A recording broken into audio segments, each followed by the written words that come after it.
present a direct threat to the American people. And so for that reason, there is a legal or a lawful reason to carry out a military attack on those boats. Now, of course, that has been up for dispute. There's been a lot of talk of that over recent weeks and months.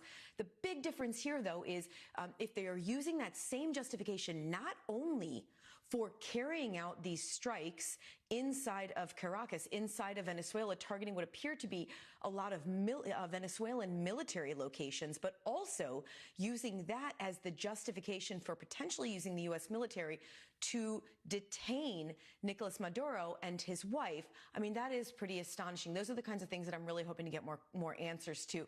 And then more than that, we are starting to see some detail about some of the locations that were struck by the U.S. military. Here again, they appear to be at least one port, some military installations. Why did they target those specific locations? Now, most likely, when we talked in the last hour about shaping, and that would be in advance of especially any kind of an operation where you may have U.S. military on the ground or any kind of U.S. officials, law enforcement, whatever it is, on the ground, you would want to sort of shape the battlefield. So that would include things like taking out any kind of potential air defenses, maybe jamming potential air defenses. Even we've seen some of the capabilities in the region recently that could do that could actually carry that out.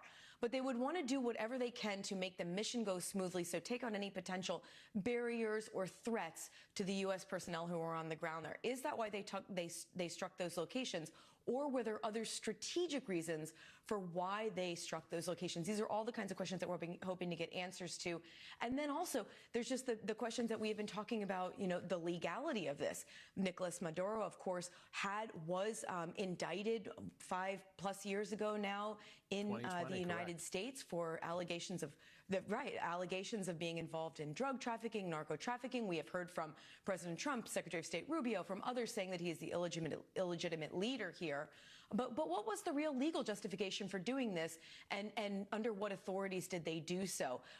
One thing that I'm really going to be asking about in the coming days, we have not been getting a whole lot of fidelity on military operations in recent months, but one thing I will really be asking about is under what authorities were the U.S. military there? So in other words, were they there under a Title 50 authority, meaning were they under U.S. intelligence umbrella when they were involved in these operations? These are all the kinds of wonky, I'll admit it, questions that we have right now, but that I think that will ultimately paint a real picture of exactly how long the planning has gone into this, what the justification was here, and then what ultimately the longer term goal may be for removing Nicolas Maduro from power. Yeah, not wonky, but significant questions we're going to be asking. The president likely to be the first to face those questions in a matter of hours from now as he addresses reporters and the country, frankly, the world, at roughly 11 o'clock today. Courtney, again, to the points you were making about the actions that we have seen early this morning, the military strikes from the Republican Senator Mike Lee of Utah, who is our best source because he made it public, and he says he spoke to Marco Rubio.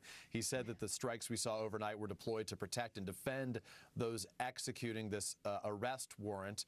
As he says, Maduro was arrested, according to Rubio, by U.S. personnel to stand trial on criminal charges in the United States, presumably based on that indictment that dates back to March of 2020. I want to get to Colonel Steve Warren, our NBC News military analyst, who's been watching this with me as well. And Colonel, I'm struck by a couple of things. One, by what we have witnessed this morning, the dramatic and historic developments taking place, and two, by where this fits into history. It was on this day, January 3rd of 1990, that Panama's General Manuel Noriega, after holding up for 10 days in the Vatican embassy, I think it was, in Panama City, surrendered to U.S. military troops to face charges of drug trafficking as well. 36 years to the day since that took place. And now in a lot of different ways, history repeats itself. The question is, what does history look like from here? What does the U.S. do about it in these days and weeks ahead? But specific to what has happened in these overnight hours, talk to us about those challenges that the American Special Forces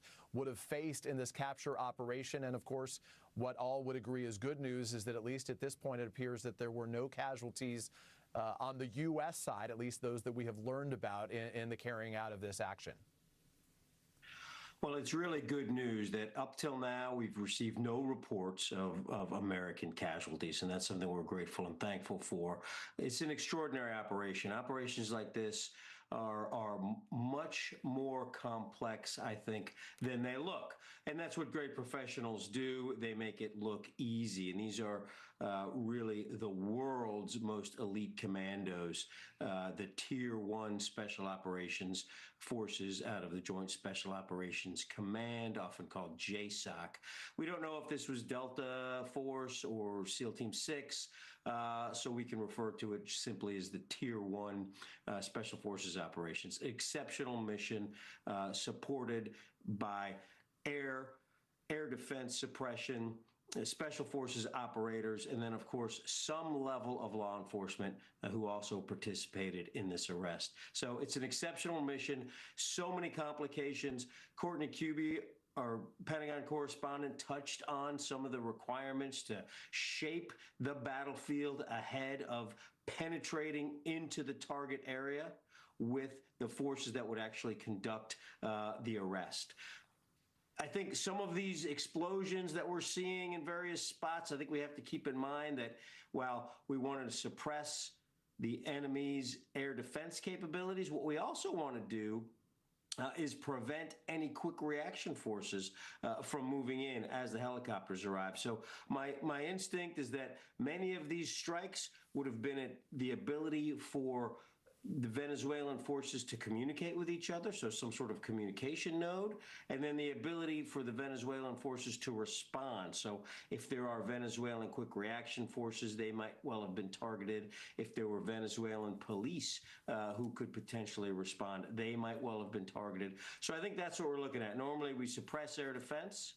We isolate the target area, which is what I was just talking about, cut off any routes in that responders can use. Then we secure the area, so that's the most immediate area, the building or the car or wherever Maduro was at the time. That's that close-in security, just really a circle around that spot that we were trying to conduct the arrest, and then the exfiltration. Colonel Warren, just for a better understanding of this, and obviously there's a lot to be determined, whether this was some form of a negotiated exit, how all of this played out. It appears by the president's language that this was, in effect, a capture operation, that this was not agreed to by Maduro, but we'll wait to see more details about that. Would there be, in a situation like this, any form of communication between the U.S. forces there and any of the regime, the leadership on the ground as this is taking place, or do they just, is it just a whirlwind, they whisk in and then depart? Either one is possible. It would make sense to try to establish some sort of communications with the security forces there and tell them, hey, listen, don't make a mistake you'll regret, right? That would make sense. But I have to tell you, the way this operation was conducted, and given our history with the Venezuelans, my instinct is this was probably, as you described, really sort of a surprise whirlwind assault. If it were negotiated, there seems to be a lot of fire and flame and explosions for a negotiation to me. So I feel like this one, my instinct tells me that this one is probably much more of a surprise attack, a very precise shock attack or raid. Really, it's more doctrinally we'd call this a raid because you're just in and out. But I think that's probably what we're looking at here. And it does raise real questions about if this was not a negotiated exit, how the U.S. knew exactly where Nicolas Maduro and in this case his wife were at the time, specifically where they were collected from, where they were picked up from. Again, among the questions that we're going to be asking, just 6:20 in the morning, and it feels like we are well into 2026. This is a storyline and an operation that is going to drive a lot of the conversation in Washington, around the country, and around not just the Western Hemisphere, but the world for the foreseeable future. Colonel Steve Warren, thank you so much to you. My colleague Julie Sirkin is on the ground for us in West Palm Beach this morning. She has been traveling with the president, has been there for much of this holiday break for him. But it's clear that in between some of the festivities are seeing him around Christmas and New Year's, that the president, who was took photographs yesterday with Stephen Miller, Marco Rubio, among others, has been privately very focused on this right now. Julie, we know that news conference will take place at 11 o'clock this morning, a matter of hours from now. Pull back the curtain for us on what we have heard from the president and how we've sort of been building up to this moment. Well, he's been building up to this moment, Peter, in the way that Richard and Keir and Courtney have laid out over the last 6 months, ramping up pressure, his cabinet ramping up military pressure in the seizure of those oil tankers. This week, a couple of days ago, we saw economic sanctions on that oil taking place by the administration, different boat seizures as well that we've been tracking closely, even during the holiday break. And just to peel back the curtain even further and put my Capitol Hill hat on, when I covered Marco Rubio as a senator, Venezuela was a top focus of his even then. He had often spoken out against Nicolas Maduro. He had been very present, tip of the spear on matters when he was a senator, when he was in Congress, trying to make sure that the U.S. had an aggressive policy and posture on rooting out the narco state, as he called it there in Venezuela, and then now transitioning to Secretary of State. When I talked to officials close to him and close to the administration, this has been a priority of his, not just the president's, but the Secretary of State's,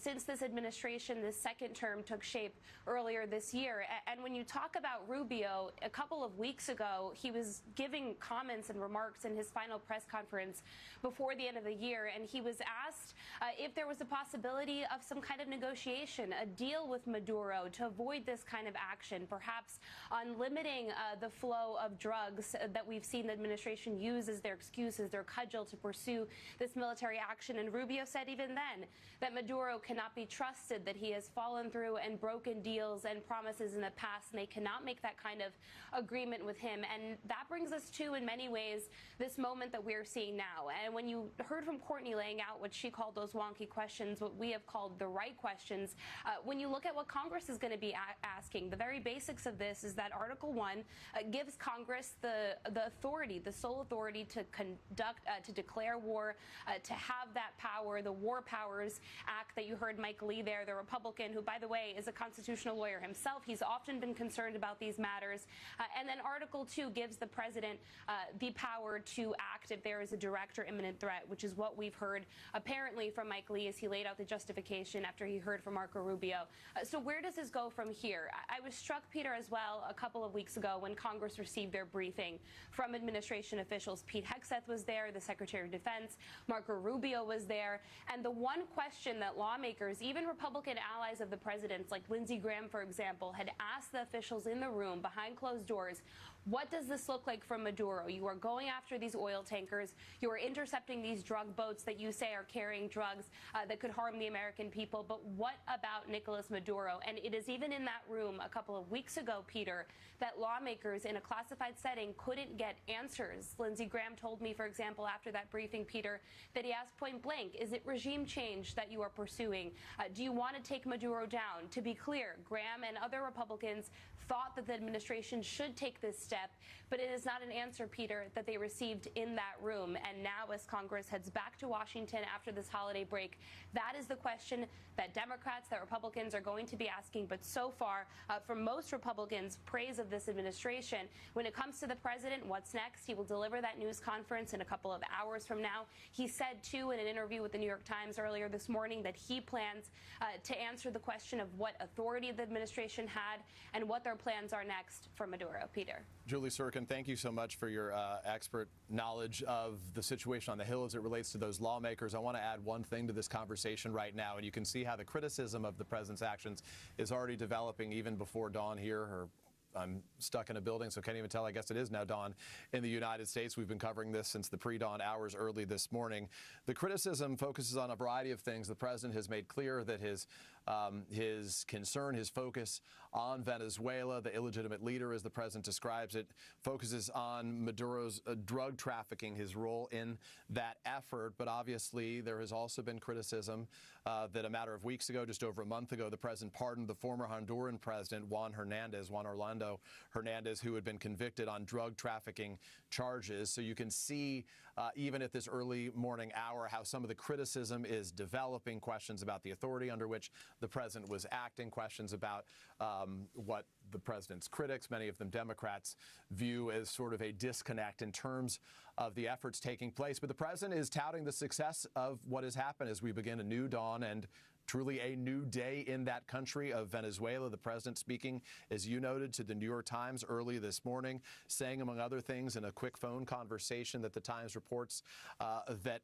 quote, a lot of good planning and a lot of great troops and great people were involved in this. He says it was a brilliant operation. Actually, we will hear from him again shortly.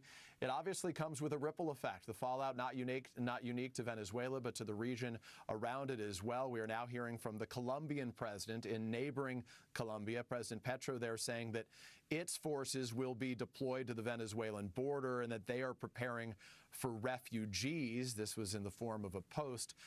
So, you know, as we have talked about, one of our experts overnight telling us that as many as 8 million Venezuelans have fled that country over the course of the last series of years amid their concerns about the authoritarian government, concerns about inflation, and broad human rights concerns that have existed there as well. We are, though, hearing from the Venezuelan regime, or members of what now appears to be the decapitated regime, the country's vice president this morning on state-run television saying after the President Trump's announcement that Nicolas Maduro's location remained unknown to her and asked that President Trump provide proof of life. It's a good question. We do not know where Maduro is at this time. We do know, according to lawmakers that have spoken to Marco Rubio, the Secretary of State, that he is expected to face justice, as they describe it, for criminal charges against him. Good morning to you. It is approaching 6:30 in the morning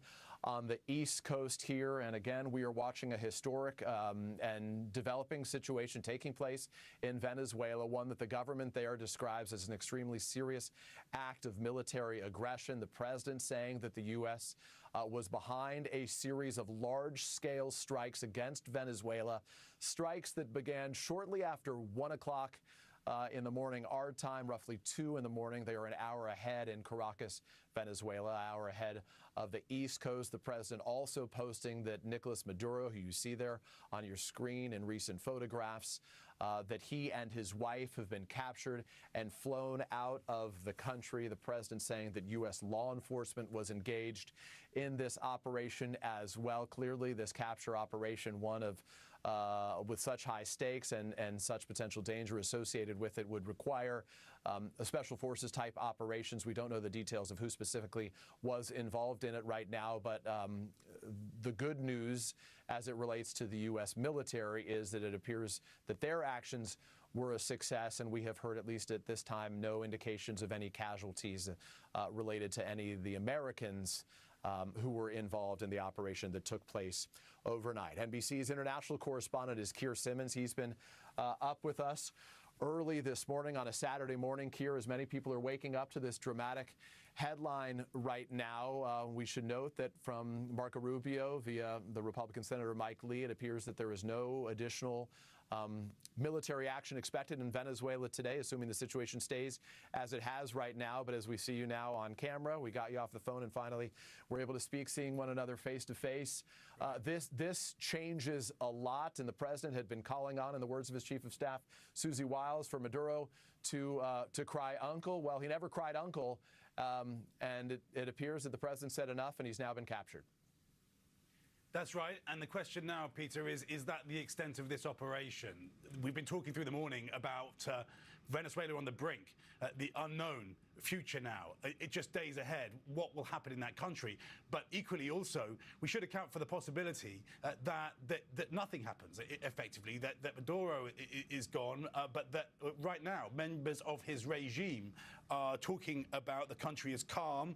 One of the vice presidents saying of the US, of the Trump administration, what they tried to achieve with bombs and missiles they launched, they only partially succeeded in doing. What we have seen globally, Peter, is condemnation, words of condemnation from countries that are American adversaries and partners of Venezuela. Russia, for example, immediately issuing a long statement saying that this operation is condemnable, but also offering President Putin and the Russian government as a kind of diplomat, as taking the opportunity, if you like, to try to say, well, we can help you bring about stability. There's condemnation, of course, from countries like Cuba, from countries like Iran has been a close ally of Venezuela, and for Iran, this is another problem because they right now have protests in the streets of Iran, and just in the past few days, President Trump suggesting that the U.S. could use kinetic force to attack the Iranian regime if it attacked those protesters. So some of the surprise this morning, Peter, is that President Trump was talking about Iran just in the past hours, and now we have this action in Venezuela. I mean, I think some of the conclusions that will be being drawn by governments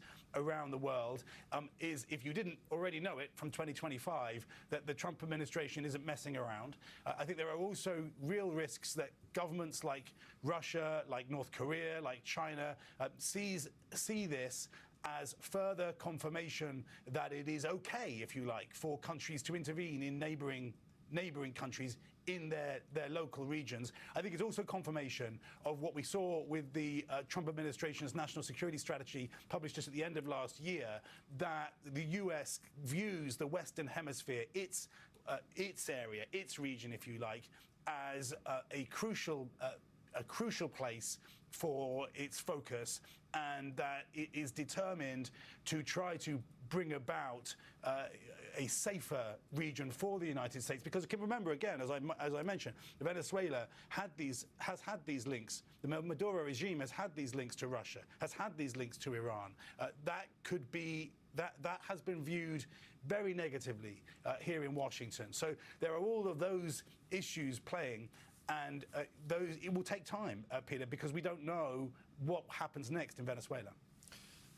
Keir, thank you so much. Courtney, I want to go back to you. Courtney, of course, leads our coverage from the Pentagon this morning as well, and get a better understanding about the military situation there, because in the immediate hours after this, the question is, what happens to those 15,000 Americans who are on ships as part of the largest carrier strike group, the Ford strike group that is out there right now? We know they were heavily involved, obviously, in the operations that just took place right now. Can you sort of help us better understand the buildup that we have witnessed, with this ultimately appearing to be the punctuation mark of it, but it doesn't conclude the operations there? What have we witnessed taking place, not just with the drone strikes on those alleged drug boats, but also with the flights that have been flying overhead in and around that area over the course of the last several weeks and months even? Yeah, remember that the majority of those additional ships, now about a dozen that we know about, frankly, because there could be even more in the form of submarines. But the dozen or so ships, the more than 15,000 troops, and that's on land and at sea, the majority of them have been sent to the region to be part of this Operation Southern Spear. Now, this is this military operation that started a couple of months ago that has primarily been involved in the targeting and striking of alleged drug boats. Now, about 30 of them over since September 1st, of the last several months now. So it's not clear that the U.S. military would draw down the presence, because there's no indication that they're going to stop with those strikes. But the reality is, Peter, they have way more military capability in the region than they need for striking a couple of alleged drug boats every few days or so. So we could see some of the larger presence there. You mentioned the USS Gerald R. Ford. It's the U.S. Navy's largest aircraft carrier. Remember, the Navy doesn't have an unlimited supply of aircraft carriers. They are needed all over the world. When one is sort of parked in one location for a while on one mission, it can sort of back up the deployments of others. That can cause a readiness issue in other regions. So we could see that and some of the other forces going home. But I don't expect that we will see, even with the military operation and this law enforcement operation that occurred in Venezuela today, I don't see a huge decrease coming in the military presence there, because the Pentagon has put such a priority on that region under the Trump administration. They have said that they want to go after who they call the narco traffickers. They often refer to them now as terrorists. So I would expect that we will continue to see the military presence there. Now, the question is, in recent days, even the more conventional forces that have been there, so the carrier, some of the aircraft that are on land nearby, they have been supplemented or almost augmented with more special forces. We heard Colonel Steve Warren talking about some of that earlier. Will some of those forces head back to the United States? We could see that. Presumably they were brought in specifically for this mission here. One of the big questions, of course, is we've seen some of the people who have said that they spoke with with Secretary Marco Rubio, who are indicating that this was this was the operation that they were there to conduct, but there's still a lot of factors that we don't know. Will Venezuela somehow respond? Is it possible that this U.S. component, that there will be some sort of a response that will require more U.S. military? Again, we don't know if that's the case or not, but I wouldn't expect to see a large decrease in the presence immediately, Peter. Courtney Kuby, our senior national security correspondent. Courtney, thank you. Colonel Steve Warren, our military analyst, is joining us as well. Colonel Warren, I want to pick up where Courtney just left us, and she raises a very good question about the potential for any response here. Again, as we wait for better details about whether this was in some form a negotiated exit, the idea of a capture operation would make it seem otherwise. As you noted to us earlier, you wouldn't require these types of fiery explosions if this was something that was agreed to by Nicolas Maduro and his regime right now. But what, to the best of your knowledge, what types of capabilities does a country like Venezuela have militarily as we anticipate the days ahead?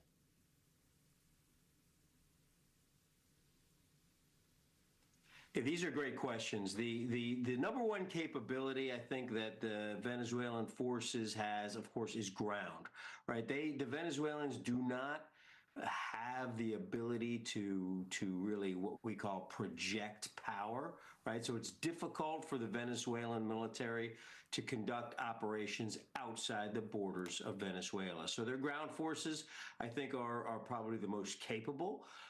Their sea and air forces are limited in their ability to move outside of Venezuelan territory. So, response capabilities, frankly, are limited. The Venezuelan Navy is only a handful of what we would call blue water capable vessels, so ships that can operate in deep water out at sea. It's primarily the Venezuelan Navy is primarily a coastal defense force, a Coast Guard, if you will, and their Air Force is also very limited and frankly no match for our much more sophisticated air capabilities that we have on our aircraft carriers and stationed on land nearby. So the short answer, that was a long response, but the short answer to your question is the Venezuelans have a very limited capability to strike back on American forces as we are currently arrayed.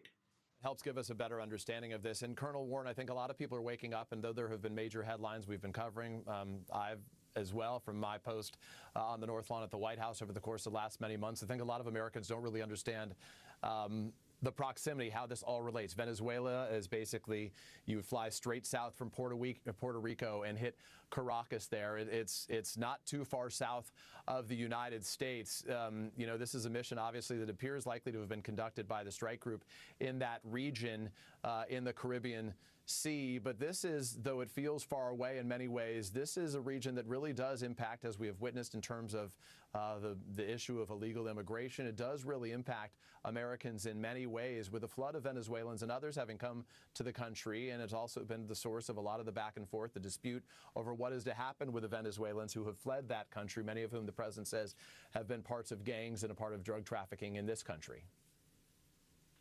Well, that's right. This is absolutely a complicated, a complex geopolitical situation.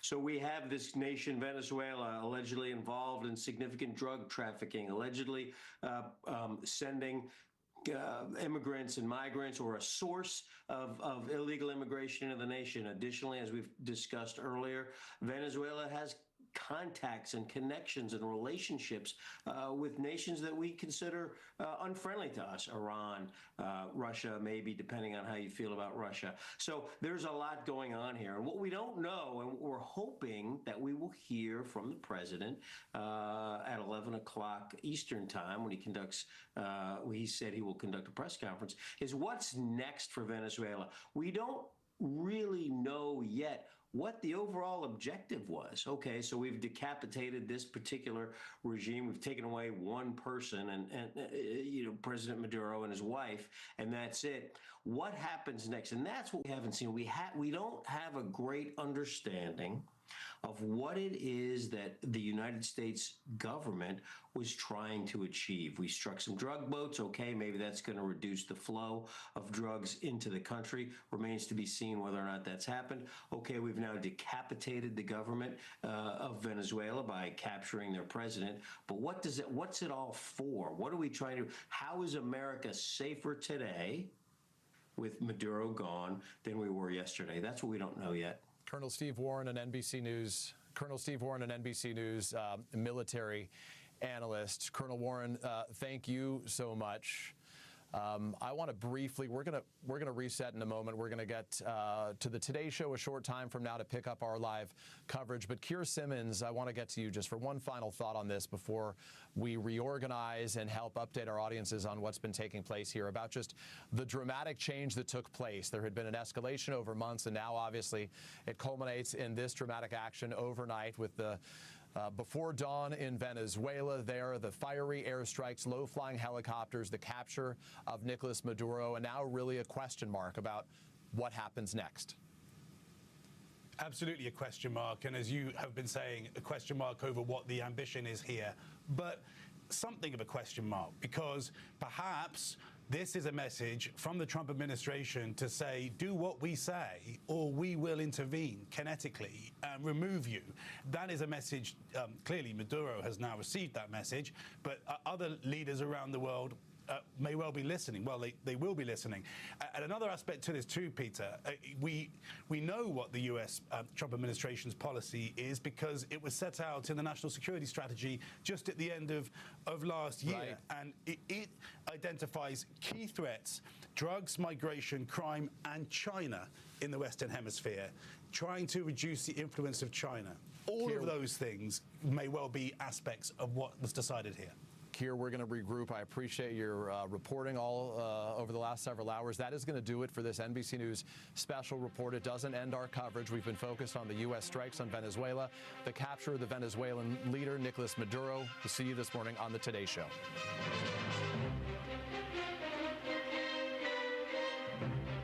Captured. Now, to me, it does look like they're captured. But I don't know how the hell Delta Force would have got to him without a gunfight unless it was arranged. Because there's a 50 million bounty on his head, 200 Delta Force, among the top operatives in the world. But where's the presidential bodyguard? So a lot hinges on just how much this is agreed. That he agrees to be captured, the regime agreed to kick a big fuss about it, but then they go back to normal. That doesn't look like the scenario to me. So if this wasn't agreed with the whole regime, then I think they've got pretty limited options inside. The people with the hands on the triggers inside the country are still the regime. Yeah, and presumably Trump won't want to send forces in at all. There's one other interesting point here, Tim, which is playing out right now with the Russian Foreign Ministry condemning all this and absolutely clear about their condemnation of it. You've got Trump trying to woo Putin over Ukraine, trying to push Putin towards some sort of deal over Ukraine. And yet now we have this. We have Venezuela supported by Russia. You've got the foreign minister issuing these statements, concerned by reports, forcibly removed, aggressive actions by the United States. Where does this leave the whole Trump-Putin-Ukraine thing? In the same place as it was, I would say. Okay, you've made 2 points there. One is about American domestic opinion. I agree absolutely with you that he was elected on ending the endless wars, the forever wars, on making America great again and concentrating. But, 200 Delta Force guys, no casualties. There'll be a film about it within 2 years. I don't think even the MAGA base is going to get too upset about that. But you're right, an invasion like Panama in '89, no way. On the second point about Russia, it was priced in.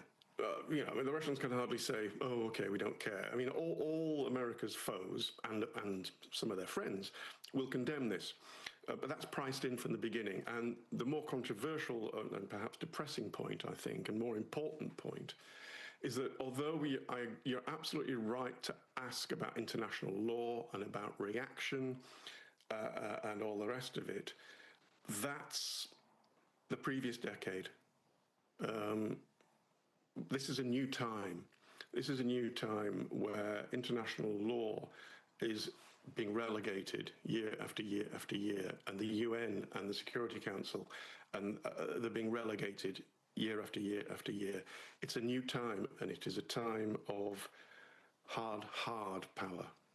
Yeah, and it's a dangerous time. Tim, just stay with us, because there's all sorts of reaction, and I'm interested to know what you're going to say off the back of this, because all sorts of reaction from the EU saying monitoring situations and caring for their nationals there, trying to work out whether they need to evacuate them and so forth. But domestically, Reform UK's leader, Nigel Farage, has just tweeted this: the American actions in Venezuela overnight are unorthodox and contrary to international law.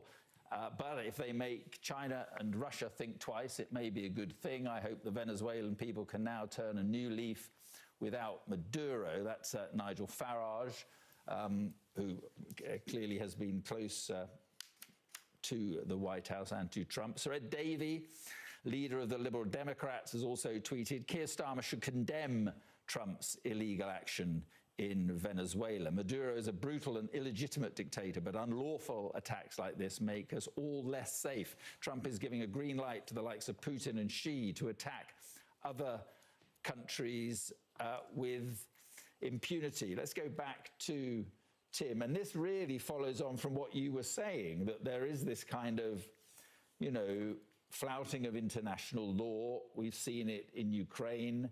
We've seen it again now, although, it remains to be seen what happens. And the interesting thing is that many countries don't seem quite sure how to react to this. No, they don't. Again, that's the Trump effect, and the fact that we're in these new times. The first thing you said was about the EU, and again, because we're in the times we're in, I'm reminded of Stalin's question about the Pope's condemnation of something. How many divisions has the Pope got? How many divisions have the EU got? None. And so I'm not saying it's irrelevant, these reactions, because it's part of discourse and how societies argue the events and then arrive at how we feel about things. So it's not irrelevant in that sense, but it's irrelevant in what actually happens on the ground. On Mr. Farage's point, well, by his argument, if the President Xi of China puts forward a scenario that the president of Taiwan is illegal and has done something wrong, therefore, when the Chinese special forces fly into Taiwan and seize the president, it's the same as this, which is why these are dangerous times when you feel you can just do that. Oh, by the way, I was just reminded about where the hell Maduro is. I was looking at a map. It's about 30 minutes flight time to the coast, helicopter, and I looked at where the US aircraft carrier is. It's only about another 40 miles away, so he may well be there. Sorry, a diversion. And lastly, on what the Liberal Democrat leader said, yes, he's right, and it's part of the debate. It's irrelevant to what happens today. Yeah, and just very quickly, I mean, what's your instinct? Where do you think this is? Well, it's a very difficult question. I mean, but where do you think it is heading? For trouble, but I suspect this is not yet regime change. Tim Marshall, appreciate your time. Thank you. Thank you. Thank you very much indeed. Well, the events overnight have certainly left Venezuela's future in some degree of uncertainty, as Tim Marshall was saying there. With the coming hours and days critical, we wait to see what the military does in Venezuela, what the security services do in Venezuela. The country's interior minister has been seen out and about. He's made a statement surrounded by armed men, parts of the military, he said, parts of the police, and he's been trying to reassure the Venezuelan population. I call on our people to remain calm, trust in our leadership, trust in the political and military high command to handle the situation we are facing. Remain calm, do not give in to despair, do not make things easier for the invading enemy, the terrorist enemy that cowardly attacked us. Do not make things easier for them. This is not the first struggle. It is not the first battle that some have waged against this people, believing that they will defeat us. So this is interesting. Clearly, that is an image designed to persuade the Venezuelan people that there is still a government, that it is functioning, and that it has the support of at least some of the security forces. So interesting what is going on and what is coming out of Venezuela. A short time ago, I spoke to our defence and security analyst, Professor Michael Clark. We thought that there'd be strikes because Donald Trump said about 6 weeks ago that they were considering ground operations, i.e. strikes on the ground, and the thought then was that he might have been going for what they would regard as narco centres or centres of the narcotics business, even though they'd be quite hard to trace and well enough to bomb it. And the sense always was that they would try to edge Maduro out. And Richard Grenell, who was the envoy established throughout 2025, Richard Grenell's Trump's envoy in Venezuela, was charged with negotiating Maduro's removal. And a couple of months ago, it sounded as if that was plausible, but then it went off the table. The Americans weren't interested in what Maduro said he wanted as price for stepping down. So I think that this, as a precipitate action to get rid of Maduro, apparently, as far as we can tell, in some sort of voluntary arrangement, that has been a surprise. And it looks so far as if it's been extremely successful. So we don't have any reports as yet, although it's early days, of course, of casualties or of extensive fighting. It looks as if there's been a fair amount of destruction, but I would guess that a lot of those attacks, those air attacks by either aircraft and or missiles from the missile-carrying cruisers that the Americans have got just off the coast, were probably conducted on air defense centers. I mean, the Venezuelans do have S-300 Russian air defenses, quite a lot of them, so they may well have taken those out as a way of neutralizing them to make sure that no accidents happen to their troops going in. And it looks as if they've conducted some sort of special force operations and lifted Maduro and Sila Flores, his wife, literally only those two, apparently with some sort of agreement, and they've taken them out and they've taken them somewhere, presumably toward the United States. We don't know. But that looks pretty successful. I imagine Donald Trump will be probably cock-a-hoop when he conducts his press conference, because it looks as if this has been a textbook and well-planned operation.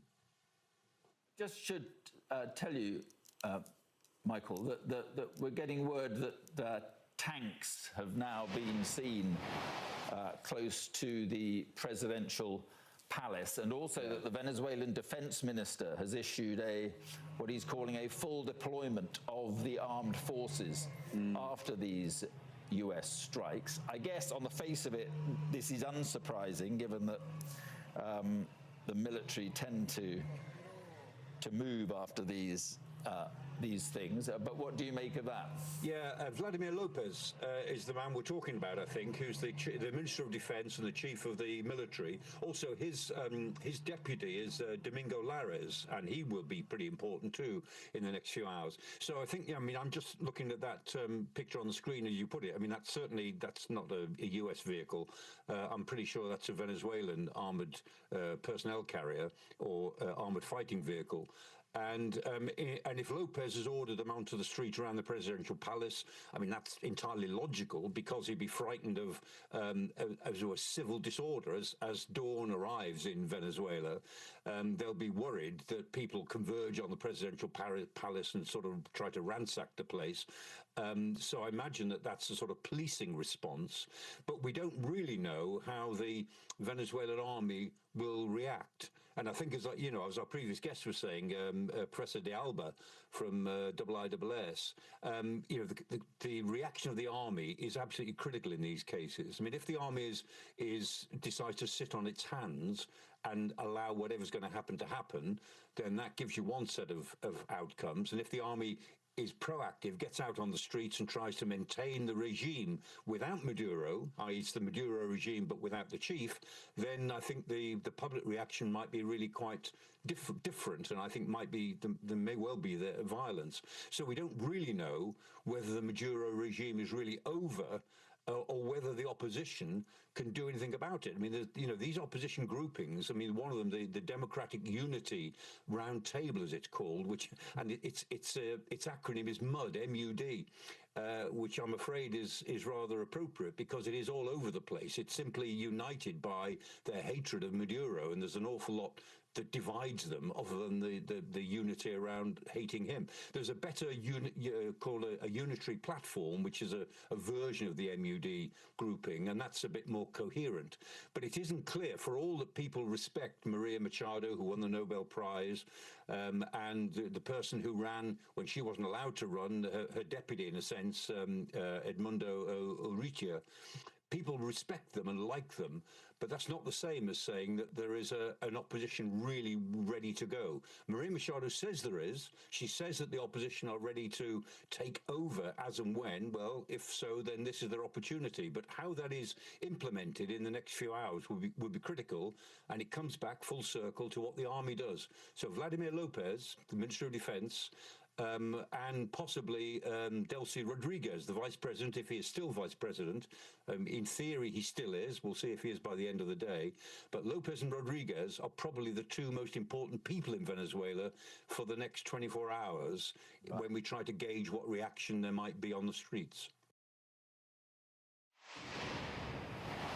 Michael Clark speaking to me a little earlier. More reaction coming in. The Cubans have denounced this as American action as an attack, criminal US attack on Venezuela. So, good afternoon. This is Sky News at midday, and our breaking news is this. The US President Donald Trump has confirmed that the United States has captured the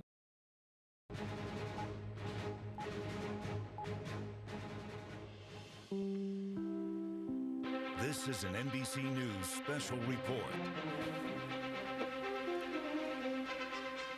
Good day to you. I'm Peter Alexander here in New York with a dramatic developing situation taking place on the ground in Caracas, Venezuela. We have been watching the situation develop over the course of the last several hours, bringing you live coverage after a large scale strike on the ground there with fiery explosions seen throughout the city. And then from the president, we heard only a short time ago, President Trump on Truth Social posting the following in a stunning and dramatic development, saying the United States of America has successfully carried out a large-scale strike against Venezuela and its leader, President Nicolas Maduro, who President Trump says has been, along with his wife, captured.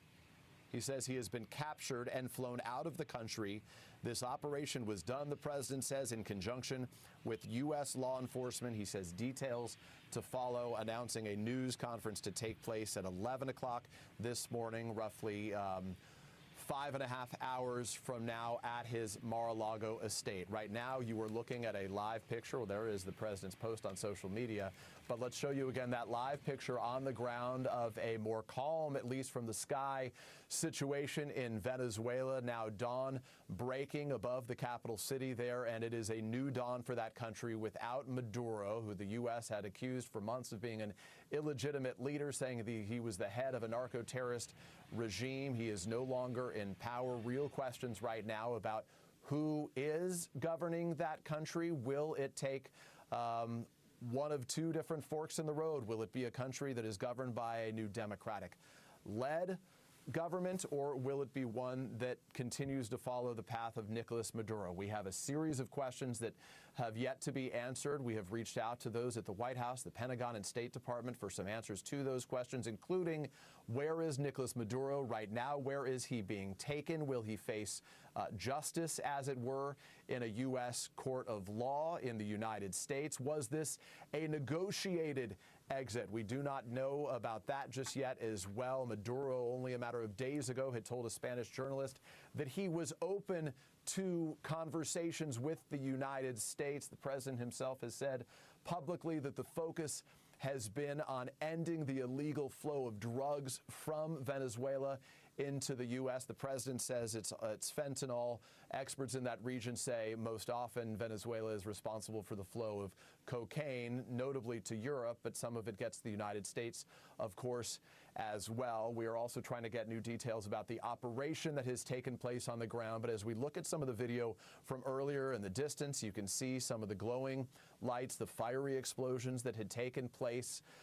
We know that there were low-flying helicopters reported by eyewitnesses on the ground as well that likely would have been needed to be a part of any operation of this kind. Not a kill operation like the one involving Osama bin Laden more than a decade ago. This a capture operation that ultimately picked up Nicolas Maduro. We are joined by some of our best in the business, our colleagues Richard Engel, Courtney Kuby at the Pentagon, our chief international correspondent Keir Simmons, and Gabe Gutierrez, who covers the White House with me as well. Let's begin with Richard Engel, if we can, for a moment. Richard, I just want to reset the situation, get your reaction to the headline this morning. As you and I were on the air, as I read that post out loud, both of us were stunned by the announcement that Maduro had been captured and taken out of the country.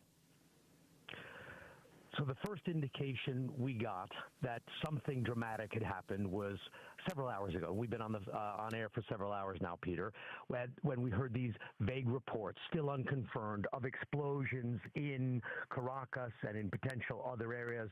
And then a key detail emerged: helicopters.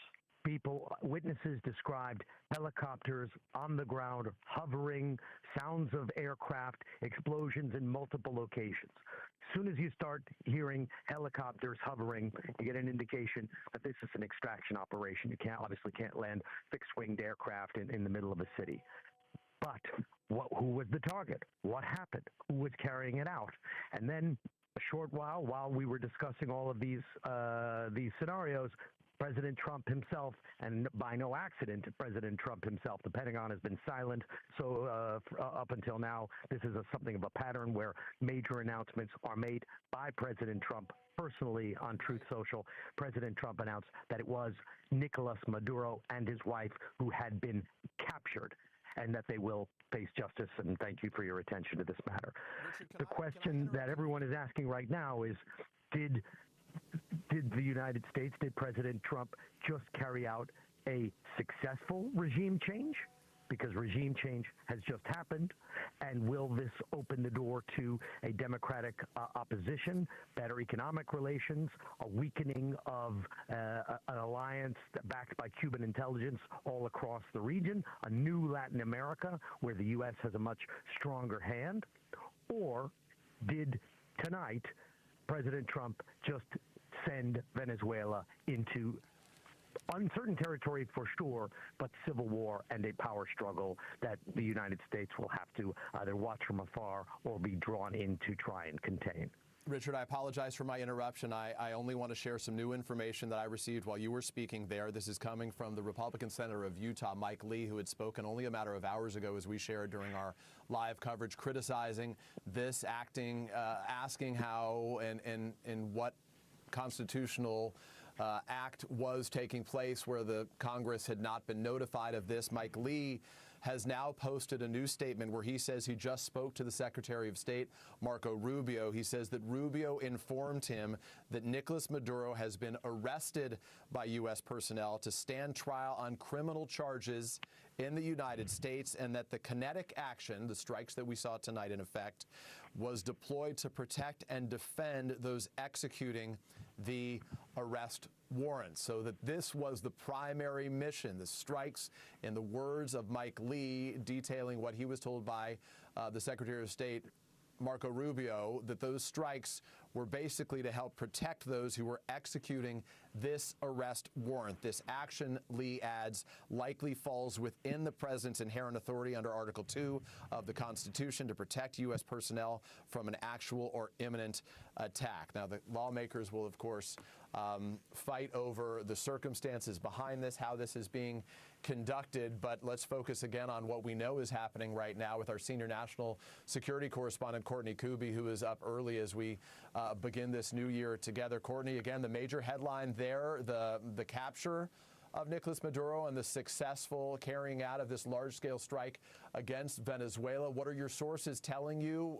Do we have any better understanding of who would have been behind this effort? Obviously, it requires some of the special forces type units to be able to accomplish a mission of this kind.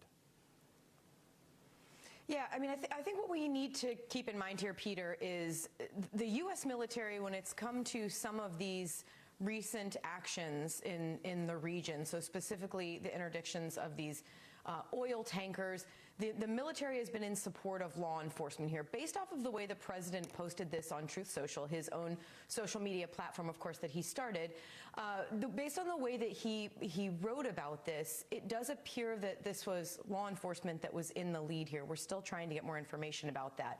The U.S. military, though, it appears was involved in sort of shaping the locations so that the law enforcement and potentially other U.S. agencies would be able to go in. Sorry, Courtney, please continue. Would be able to go in and sort of clear the space so that they could go in and then arrest Nicolas Maduro and his wife or take them into custody. So the kinds of things that we are seeing from social media video, as we know, we've seen the statement from the president, but that's really all the detail that we're getting. The video does appear to show transport helicopters, Chinooks, but there also appear to be some smaller helicopters there. Now, we don't know what those are, but we do know what is in the region right now. There is a very elite Air Force unit known as the 160th Special Operations. You may have heard of them because they were involved in taking the Navy SEALs into bin Laden's compound in May of 2011. They have assets there, including Little Birds, so these tiny little helicopters that move very fast, fly low to the ground. So we know that those sorts of assets are in the area that could have been used here. But I also found it very interesting that President Trump didn't specifically refer to the strikes that occurred as sort of the shaping operations in advance of the U.S. personnel going in on the ground there. He didn't necessarily refer to those as airstrikes. And remember some other assets the U.S. has built up. Remember, over the last couple of months, the military has flooded that region with a ton of air power and power at sea. Power at sea is the key here. They have a number of different ships who have the ability to launch Tomahawks, TLAMs. Those are very precise missiles. We have seen the U.S. military launch them in recent years in many different cases, so many cases, Libya, Syria, other times, where they need to hit a specific target and they need what's known as standoff capability. So essentially, they want to be free or safe from any kind of air defenses or other systems in the area that they are trying to target. So at this point, it's not clear exactly what the Venezuelan military may have done in response to any of this. We have not seen any indication that there was any kind of immediate response when the aircraft were going or when these strikes were occurring. But remember another thing that the military has been doing in recent weeks and months now, and that is flying missions close to the airspace that would become Venezuelan airspace. So right up to the border of international airspace, international waters, right up to the border of Venezuela. A lot of times the military will do that for a reason. It's not just testing routes. It's not just seeing what they can see.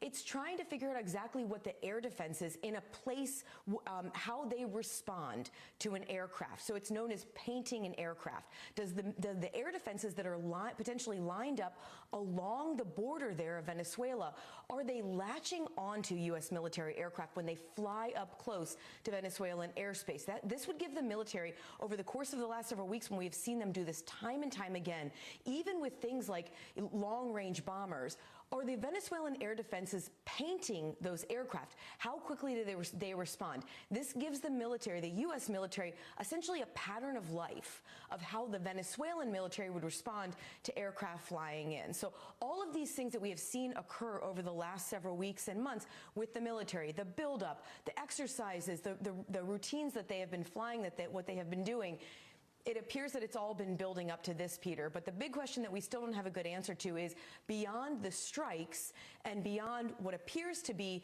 providing a lift to law enforcement and other U.S. officials as part of this picking up Maduro and his wife, what other component, what other part did the U.S. military play? And so we just don't have an answer to that at this point, Peter. Courtney Kuby covers the Pentagon for us right now. I want to share some other information while you, Courtney, have been speaking. Again, as we're monitoring the situation there, as we try to get a better understanding of Nicolas Maduro's whereabouts and the evolving situation there. The New York Times posting a short time ago that it has spoken to President Trump early this morning, where in its words, it celebrated the success of the mission to capture the Venezuelan president. They quote President Trump saying, "A lot of good planning and a lot of great troops and great people," he said. He said it was a brilliant operation, actually. The Times asked him if he had sought congressional authority for the operation or what is next for Venezuela. And when asked that question, the president said he would address those matters during a news conference to take place at Mar-a-Lago this morning, his private club there in Florida. The president announcing earlier that would take place at roughly 11 a.m. Eastern time. We should also tell you that Venezuela's vice president there has spoken on state-run television after the president's post this morning saying that Nicolas Maduro's location was unknown and that she was asking President Trump for proof of life. Again, it raises real questions about the governance of that country in this time with what the president describes as a massive armada of 15,000 American troops, forces off the coast of that country.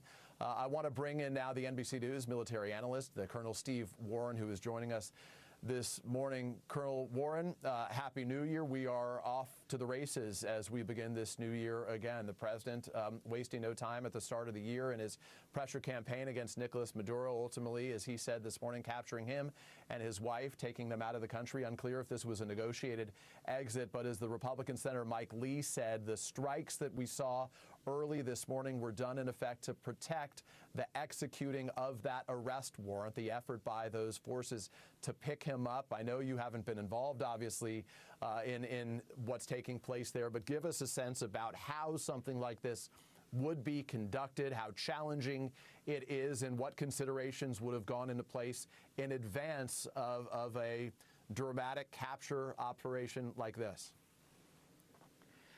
Peter, often our more elite, what we call the Tier 1, so this is our most elite special forces, often our Tier 1 special forces will operate in conjunction with many other agencies throughout the government, whether it's the CIA, as we may likely have seen in that initial potential ground strike, that first ground strike we saw several days ago, or often law enforcement agencies. It is not uncommon for the Tier 1 special operators to work with law enforcement agencies. Particularly, we did this, I think, fairly regularly during the Iraq-Afghanistan conflict. So our special forces operations and our more elite law enforcement operators are familiar with working with each other. Now, as far as how an operation like this comes together, it's an extraordinary and complicated thing to do, and real praise to our soldiers and sailors and law enforcement officials who were able to pull this off. So far, we haven't received any reports of U.S. casualties, which is an extraordinary thing, and we're really proud of our men and women who executed it. But it takes there's sort of several layers, and Courtney Kuby referenced it a little bit just moments ago. Initially, you have to ensure that you have the ability to get our aircraft into the target area without being shot down. So we have to execute what we call the suppression of enemy air defenses. So that could be some of the early explosions that we saw, as Courtney mentioned, as our correspondent Courtney Kuby mentioned, possibly the use of Tomahawks or other remote capabilities to damage or destroy air defense radars and air defense launchers, right? So that's the initial execution. The next thing we like to try and do is isolate. So once we've suppressed air defense, we then try to isolate the target area.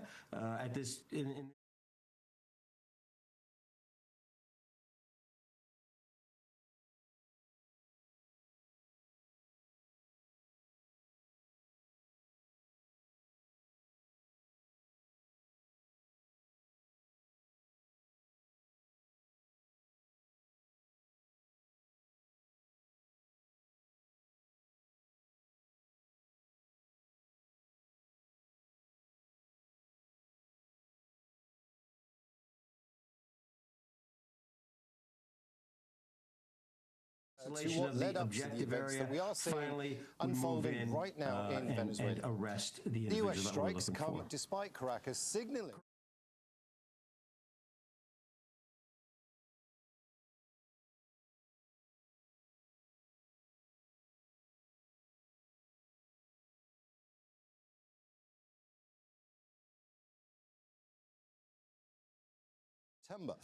And at least 115 people have been killed in those strikes.